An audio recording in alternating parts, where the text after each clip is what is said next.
Hi everyone, my name's Ian Beattie. I played nasty old Sir Meryn Trant in 5 seasons of HBO's Game of Thrones. I'm here at the Budapest Comic Con and I am having the best time. It is the most wonderful place, wonderful people. You have a warmth, a decency, a kindness and a generosity that has just taken my breath away. And I can't wait to come back again. Love you all.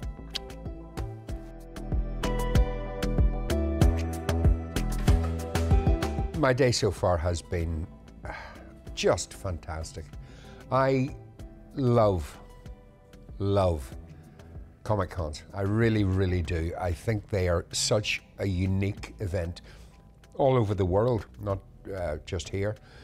They're a safe space. People can get dressed up. They can be who they want to be on that day. Everybody, you have to have a good time at a Comic Con. You cannot not have a good time.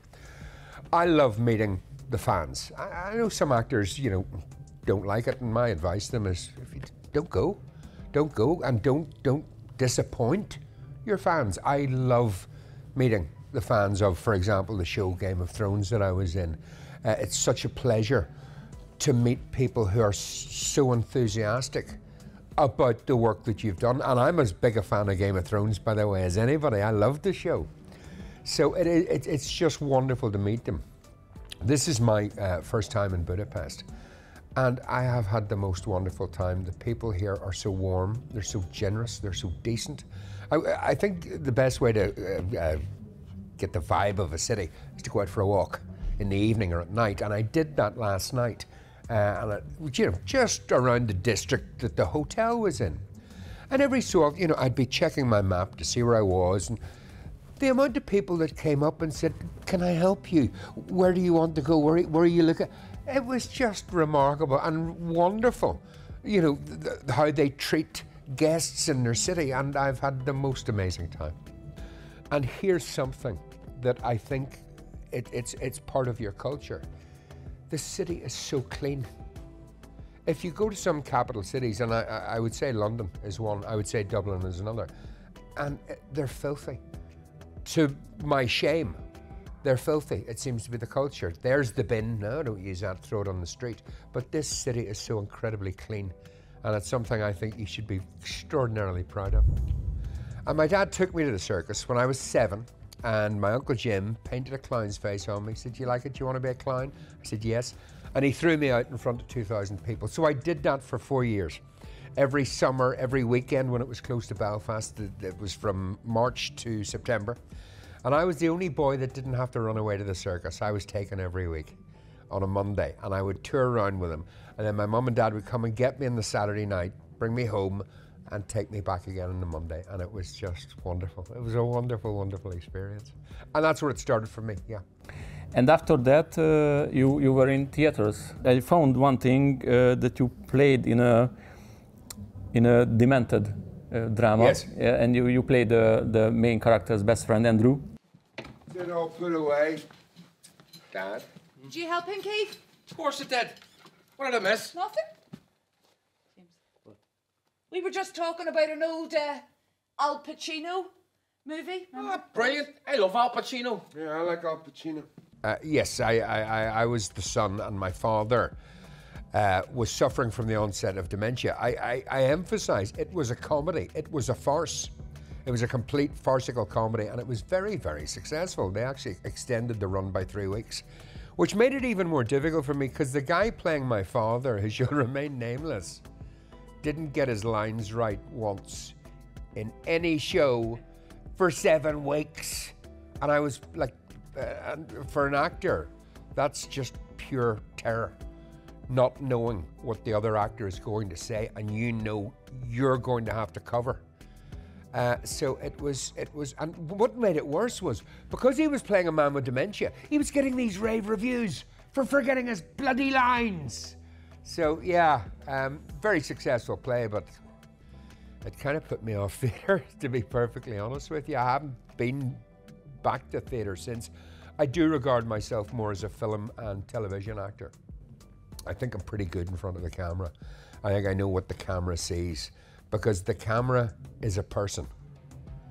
like you, like me, and the camera sees what we see. So you can't act in front of a camera. You just have to be whatever role you're playing. You just have to be that role because the camera sees everything. And it can be awfully, awfully kind to you, but it can be very unkind too if you're not doing your job right. Is it true you prefer bad guys on the scene? Not necessarily. No? Not necessarily. Funny enough, I'm a jobbing character actor. So whatever job I get, I'm going to take because it's my job. So the challenge for me is whatever character I'm playing, to make that character believable. Unless it's such a cartoonish character that you're supposed to go like over the top on it. But even then, to make that character believable, because there's no such thing as a bad guy. Everybody's a good guy in their own story. There may be circumstances that force them to do this or force them to do that, or have forced them into a certain lifestyle. In fact, one of the very, very few characters I've ever played that had no redeeming features whatsoever was Sir Meryn Trant in Game of Thrones. He had no decency about him at all. The only thing positive that I found about him was his loyalty to Cersei Lannister. That was the only positive. Everything else was negative. But no, I mean, as I say, the challenge is playing the character. I particularly enjoy it, actually, whenever I get to play a real-life person. That's a particular challenge that I absolutely relish because, again, without wanting to go into caricature, you want people to recognize the person you're playing. And I think many actors, you know, that I've seen, I think of Michael Sheen, that wonderful Welsh actor, playing the talk show host David Frost in the film Frost Nixon. You know, and it wasn't an impersonation, but it was a very, very close performance to who David Frost was, and I think that's a particularly enjoyable challenge whenever I get to do that. Really enjoy playing those roles. Once I read about Ralph Fiennes said one time when he played the Nazi guy in the Schindler List. Evan Goff. Yes, that it was very difficult for him because even if everybody, of course, know on the set that this is a movie and he's not a bad guy, he's not doing that things, but even with that, for you, when your character did what he did in the Game of Thrones, do you have some difficulties like him? When you must do those very bad things? Absolutely, absolutely. And I mean, that performance by Rafe was a stunning performance. And I speak as an actor, looking at another actor doing this giving this remarkable performance. And it was a performance grounded in humanity.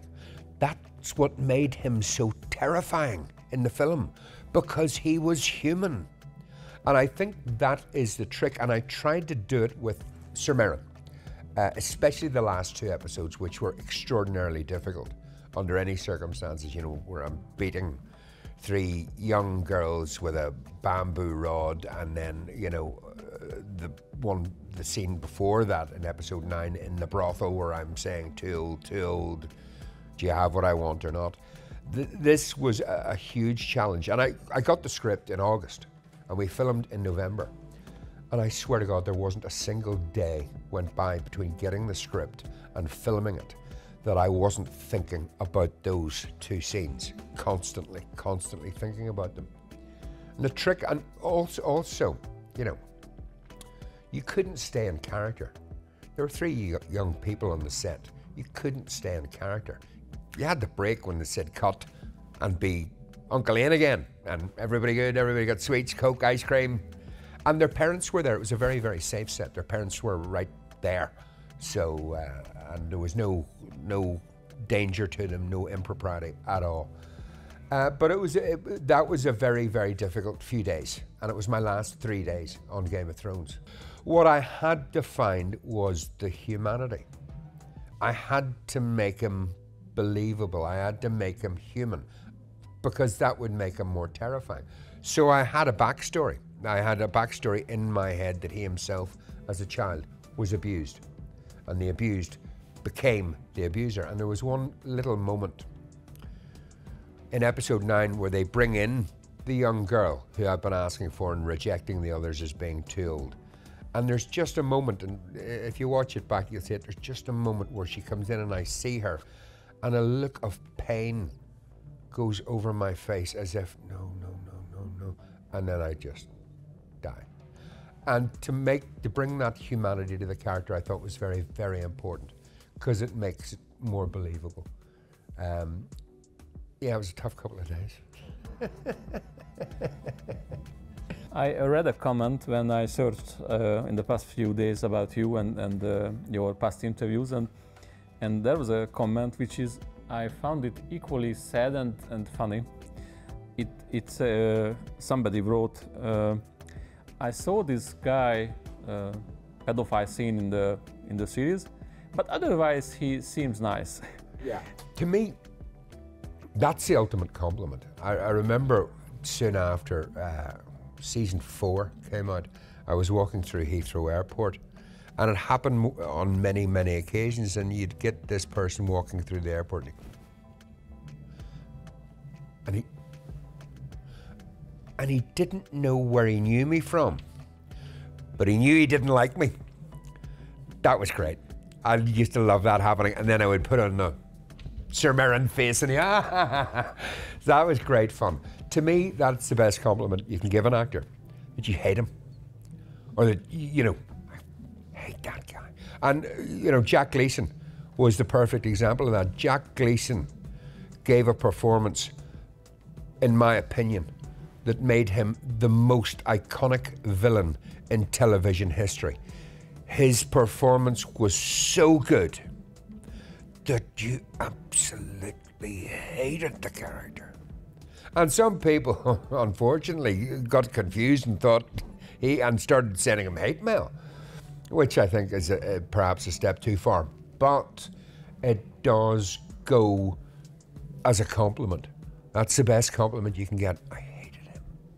When someone says that to me, I think, job done. Job done. We must get Victor involved. No one can do what he does. Not the man I used to be. The Blackbird is dead. Some funnier things at the end. I found the movie which called The Blackbird. With yeah, that's the reaction I wanted. Yeah. I must confess. So I tried to download it. Yeah. Maybe they tried to erase it from the existence. I have no idea. I would say a couple of things about Blackbird. Number one, I got fantastic reviews. Uniformly fantastic reviews, including one particular review that was as glowing a review as I personally, as an actor, have ever received. That's number one.